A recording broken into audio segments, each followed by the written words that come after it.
La loi d'identification et d'enrôlement de 2004 qui était sous la CEI.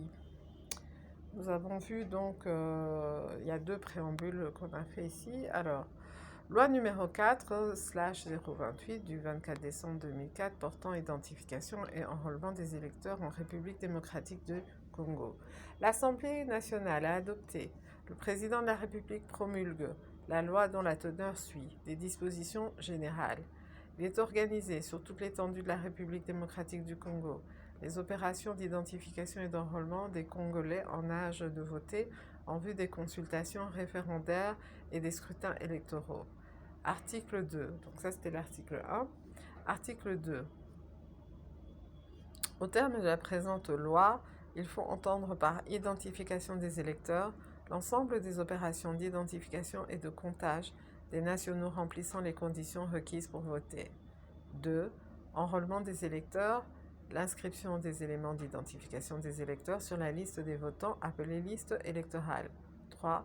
Mise à jour des listes électorales, l'opération de révision des listes électorales.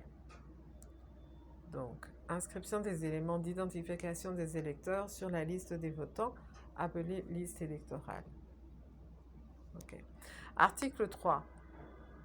La Commission électorale indépendante, CEI en sigle, est l'institution chargée d'organiser les opérations d'identification et d'enrôlement des électeurs.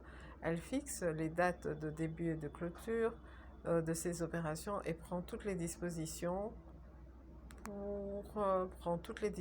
nécessaires pour garantir leur bon déroulement. Article 4. L'inscription sur la liste des électeurs est un devoir civique. Sous réserve de dispositions de l'article 9 de la présente loi, tout Congolais en âge de voter a l'obligation de se soumettre personnellement à l'identification et l'enrôlement.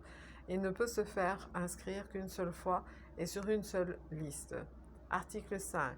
Les opérations d'identification et d'enrôlement des électeurs sont organisées simultanément. Elles ont lieu au centre d'inscription CI en sigle. Article 6. Les opérations d'identification et d'enrôlement s'effectuent en présence des observateurs nationaux et ou internationaux, ainsi que des témoins des partis politiques accrédités par la Commission électorale indépendante. Le bureau du centre d'inscription peut recourir au témoignage des personnes pouvant garantir l'identité et la nationalité des individus qui se présentant devant lui. Titre 2. De l'organisation et des opérations d'identification et d'enrôlement des électeurs. Chapitre 1. Des conditions d'inscription sur la liste des électeurs. Article 7. Les électeurs sont identifiés et enrôlés dans le centre d'inscription situé dans le ressort de leur résidence principale. Toutefois, l'individu en séjour hors du ressort de sa résidence principale peut se faire identifier et enrôler dans le centre d'inscription de sa résidence temporaire. Le ressort de résidence s'entend comme le territoire couvert par le centre d'inscription et incluant le lieu de résidence de la personne à identifier et à enrôler. Article 8. L'inscription sur la liste des électeurs est soumise aux conditions suivantes.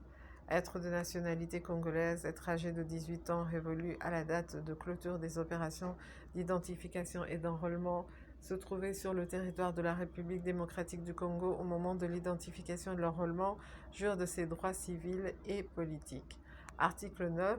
Ne peuvent être inscrits sur la liste des électeurs les personnes frappées d'une incapacité mentale totale médicalement prouvée, les personnes privées par décision judiciaire définitive de leurs droits civils et politiques, les militaires et les policiers en fonction. Article 10. Pour justifier l'identité et l'âge de l'électeur sera prise en considération l'une des pièces ci-après: le certificat de nationalité ou l'attestation tenant lieu de certificat de nationalité, la carte d'identité pour citoyen, le passeport national, le permis de conduire national sécurisé, le livret de pension congolais délivré par l'Institut national de sécurité sociale ou par toute autre institution congolaise légalement reconnue en tenant lieu, la carte d'élève ou d'étudiant, la carte de service.